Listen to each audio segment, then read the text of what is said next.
తాజా అంశాన్ని చూస్తున్నాం. లారీ యజమానులు రేపటి నుంచి తలపెట్టిన దేశవ్యాప్త సమ్మెను రద్దు చేసుకున్నారు.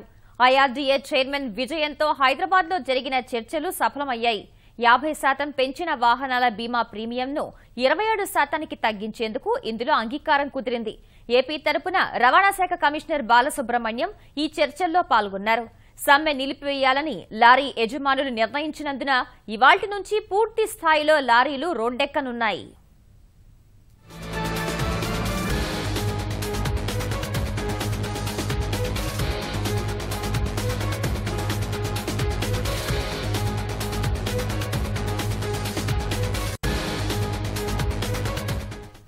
లారీ యజమానులు రేపటి నుంచి తలపెట్టిన దేశవ్యాప్త సమ్మెను రద్దు చేసుకున్నారు.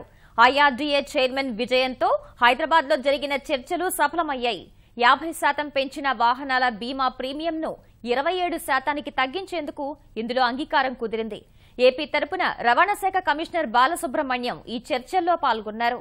సమ్మె నిలిపివేయాలని లారీ యజమానులు నిర్ణయించినందున ఇవాళ్టి నుంచి పూర్తి స్థాయిలో లారీలు రోడ్డెక్కనున్నాయి.